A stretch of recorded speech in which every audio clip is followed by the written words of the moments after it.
Hello and welcome back to another episode of the Stadium Showdown, your in-depth look at the future home of the Cleveland Browns. I'm Jeff Slauson. Going to start this week with the Department of Unclaimed Funds. Have you heard of it? Have you heard me say it a million times? Well, that's where we're going to begin right now, because the Department of Unclaimed Funds, as we have talked about many times, is in control of $1.7 billion that can go toward various projects across the state, including sports projects, including the Cleveland Browns. They requested $600 million. That was approved. It is currently being held up in the courts. So the natural next question, of course, when that all was announced, was always, could other teams in our area want to dig into this? Not to move, but for renovations. And it seems now that absolutely is the case. The Cavs and the Guardians have confirmed to us here at 19 News that they are putting in requests for grants through the Department of Unclaimed Funds money, basically, to try and get funding for their projects. Now, as of right now, or at least as of this recording, we do not know the specific amounts that they are requesting. But I want to show you what they say they're going to use it for. According to the Cavs, and we're going to read you a statement from them in just a second, the Cavs say that they are going to be using this for renovations and basic improvements to the stadium itself. They also say that this was kind of jump-started with the fact that they are going to be welcoming in a WNBA team in 2028, right? So 2 years from now, there's going to be a third team under one roof at Rocket Arena. So obviously, you need some sort of improvements. That's what they're hoping to do with this money from the state. Again, this is from the Department of Unclaimed Funds. This is money that is from Ohioans, ultimately was not used, and now belongs to the state. Let's go to the Guardians now. The Guardians, again, still don't know the amount, would use this toward their ongoing renovations to bolster their ongoing renovations that they currently have in operation. Now, remember, that was like a $200 million project. Guardians are covering about $60 million of that, but this would just kind of help with those certain aspects of the project itself. Gateway is the kind of ownership of both lots from that. They would be the ones that, in partnership with those teams, would be putting in for those filings. Here's what's interesting about all of this, right? Typically, you would see this money come from the sin tax for the city. For those that are unfamiliar with the sin tax, that's things like alcohol, that's things like cigarettes, etc., right? An extra tax on that. Historically, for the past 20, 30 years, a portion of that has gone toward renovations for stadiums. And it's been split equally between the Browns, between the Cavs, and between the Guardians. On average, they're taking home somewhere close to $5 million each for a total of $15 million in that pool. The problem is the money's getting tighter. I was looking at Gateway Records. There was a recent video production project that was done for the Cleveland Cavaliers. That was more than $15 million. That's basically 3+ years of saving of that sin tax to just pay for one thing. So renovations, things like that are becoming more and more expensive. So for these teams, they can't just rely on the sin tax. They have to go to something else. When it comes to the Department of Unclaimed Funds, again, it's still being held up. We're actually at an inflection point for them because due to increased media attention, due to people wanting their money more because it's been in the news more, they've actually been seeing a record number of people putting in requests. Let's listen. As part of the new system, claimants can search their name, claim their money, upload their documents, and check the status of their claim, all on our site. In the last 6 months, we paid out over 100,000 claims, which is 4 times more than we did the previous year, and that's because of our new system. Get to a couple of statements here. Let's start with the Cleveland Cavaliers. They said, and I quote, "Rock Entertainment Group, in partnership with our landlord Gateway, has submitted an application for the Ohio Sports Facility Performance Grant." Same grant we're talking about. As the largest driver of economic activity in Cuyahoga County and hosts to nearly 200 ticketed events every year, Rocket Arena is integral to the vitality and vibrancy of our city and community. The preservation and continued modernization of our 30-year-old venue are essential to sustaining and growing premier sports and entertainment in downtown Cleveland. This investment will ensure the arena's readiness to welcome the return of the WNBA to Cleveland in 2028, while serving as home to 3 professional franchises and supporting a full year-round sports and entertainment calendar. Also reached out, of course, to the Cleveland Guardians for comment on this. Their response was, and I quote, "We can confirm the Cleveland Guardians, in partnership with our landlord Gateway, have submitted an application for the Ohio Sports Facility Performance Grant. The grant program was established by the state of Ohio to support the construction or renovation of Ohio sports facilities like ours. Our grant application primarily focuses on pursuing supplemental support for the Progressive Field Preservation Project, which itself is based on a comprehensive third-party facility condition assessment completed in December of 2025. The Preservation Project provides a strategic roadmap for those projects necessary to preserve and modernize Progressive Field, Ohio's oldest major professional sports facility, for the remaining 11 years of the approved lease. Just one more statement to read out here. We also reached out to the city of Cleveland on this, and a very simple response. The city has made it clear that our focus is not using our own general fund to support stadium maintenance. That position has not changed. We will continue having discussions with the teams as this process plays out. So yeah, this is obviously a win for the city, and it's a win for these organizations. This is where it's mainly different, right? The Cavs and the Guardians, they're using this to bolster their presence in downtown Cleveland. The Browns used this to move, as a way to be able to move. So very much so a win-win for the parties that are staying physically in downtown Cleveland. But last thing I want to touch on here, remember, this money is tied up. The $600 million that is supposed to go to the Browns was supposed to happen on January 1st of 2026. That didn't happen because a judge stopped it. A judge is waiting to make a ruling on whether or not it is constitutional for the Department of Unclaimed Funds to have money that then goes to sports venues and things like that. It's basically the argument that Mark Dan, the former Attorney General here in the state of Ohio, is arguing is unlawful seizure of property, because it technically at one point was a person's property. So that's why it's interesting that the Department of Unclaimed Funds is seeing so many people give so much attention to this, and it's also interesting that now other sports organizations within Cleveland that potentially could see negative impacts from the Browns' move starting to use it. And I guess if you can't beat them, join them, so there makes absolute sense to want to do something with that funding. It's yet to be seen when we could potentially find out when that funding would go to those organizations, because again, if the $600 million is being held up from the Browns, you can assure that money that would go for the Cavs and the Guardians would still be held up as well. All right, coming up after a short break, we will have the latest from Brook Park. A lot to get through and a lot of updates from there for where they're going to, of course, have the new site. We will have that after a short break.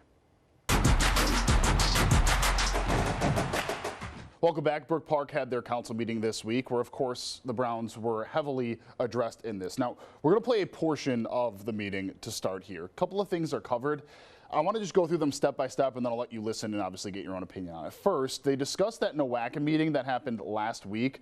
That basically was to try and give a clearer lane, I guess you could say, for how the airport, different transportation areas would need to reconfigure to fit the stadium. The mayor talking heavily about how, while many people are still upset, despite all of the evidence that they have presented that this will have a minimal impact on non-game days, he wants to make sure that people are in agreement of this because of what this does provide. Now, I just want to point to you really quickly. I have my notes obviously listed here. Why the mayor is saying this is so important. Basically, the more people that are behind this, whether that be politicians or just regular people, the more availability there is to potentially get more grant funding, more things available as well for that area. He talked about how there are obviously people that are upset about this. However, the more studies that are done, the more things that are done to try and look into exactly what will and will not work at Brook Park, that's kind of the ideal situation for these folks, right? If you don't like what's happening, find out more information about whether or not that's actually going to succeed. So the NOACA meeting, very successful as far as what Brook Park believes they can do moving forward. So want to play for you right now a portion of the meeting this week. Again, a lot covered here, still much more that we are expecting from Brook Park as we get closer and closer to that grand opening. Some good news from last Friday, February 13th. NOACA, which is the Northeast Ohio Area-Wide Coordinating Agency, their executive committee has moved our project for the 6 buildable units onto the March 13th meeting for the Board of Directors approval. And for those that are following from home and council, it's very important that we continually educate people on this wonderful project that we're doing here in the city of Brook Park. We are trying to become eligible for grant funding at the federal level and obviously at the state level. So this is a very important portion of this project. The funding, there's a return on that investment. And for all the council members that can be there, we would ask that you please show some support as we push this through to NOACA. It's a fantastic project, and I know there's some people that are concerned with some of the traffic, even without having any data. I would just say that if we can continue to work as a team to be able to keep pushing this project through, some of the folks that are basically saying that there may be some issues in other areas, if we do not push this phase of the project through, it will cause issues in the area. So it's completely imperative for us to work as a team. It is a very assured project. It is being reviewed by ODOT right now. It is being reviewed by NOACA. It has been passed through NOACA's PPR, their review process. And at times, I think this is becoming a little political, as we all know. And for this area to be able to have somebody making an investment, private developers to make an investment this large, we do need to understand the impact that it's going to have.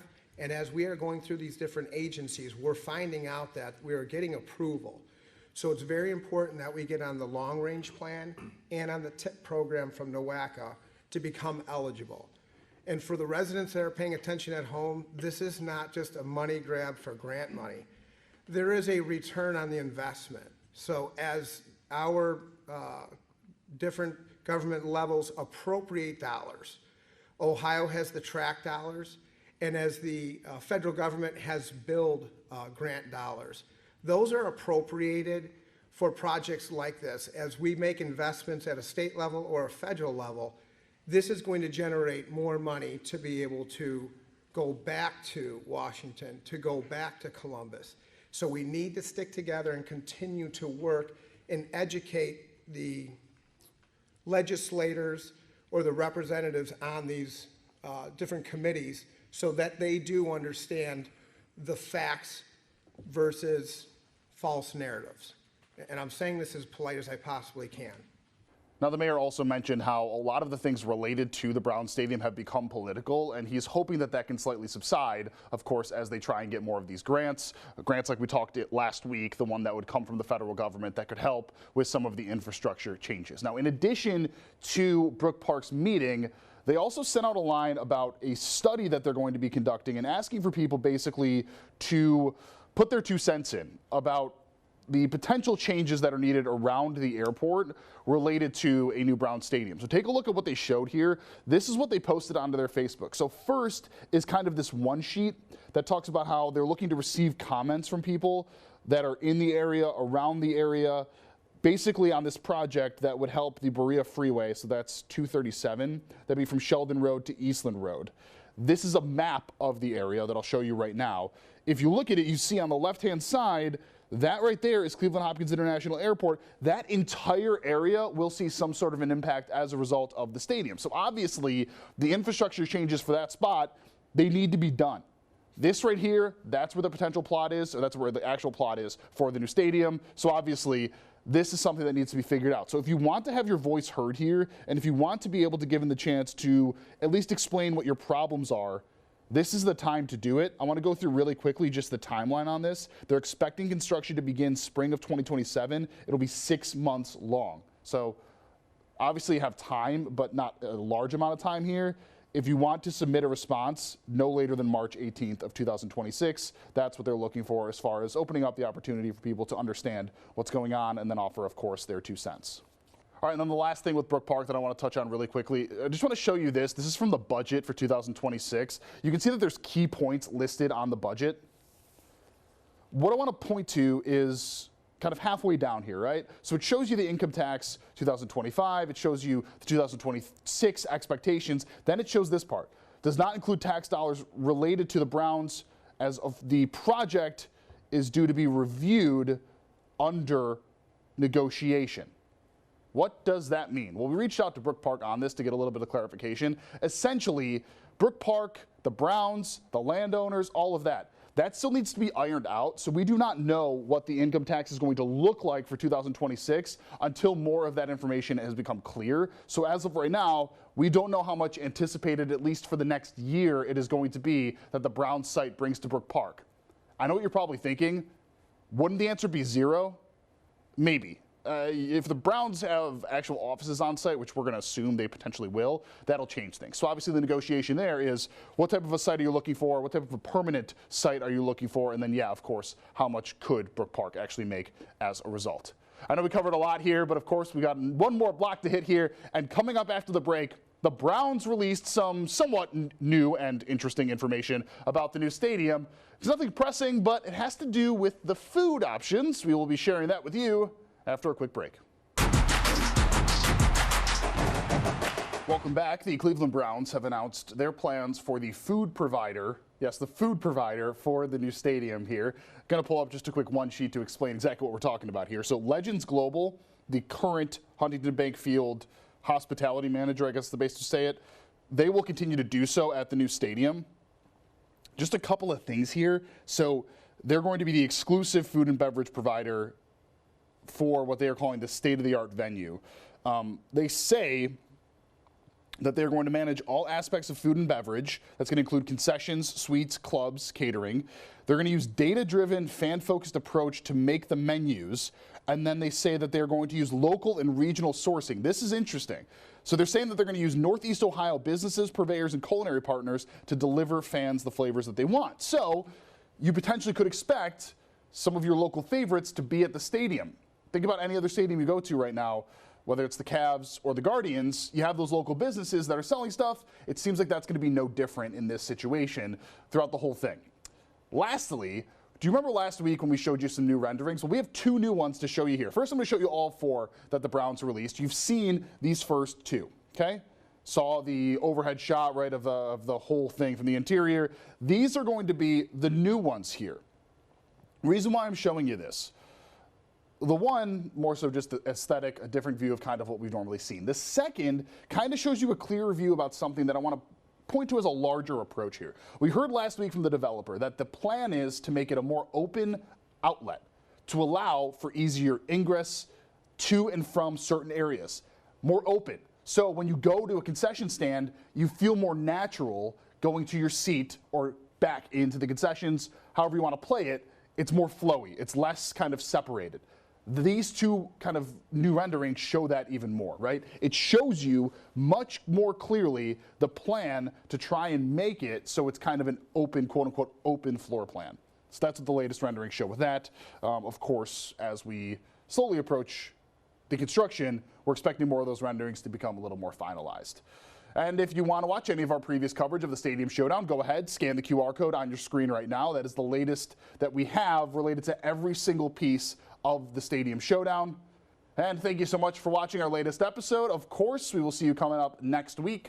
Anytime there's any breaking updates as well, of course, head to the 19 News app. We post all of those to that link as well, that QR code that I showed you earlier. That's got every update. So anything that happens during the week leading into the show, before we break it down even further, that's the place to go for it. All right, thank you so much for watching. For now, I'm Jeff Slauson with 19 News. We will see everybody in a week. Have a great weekend.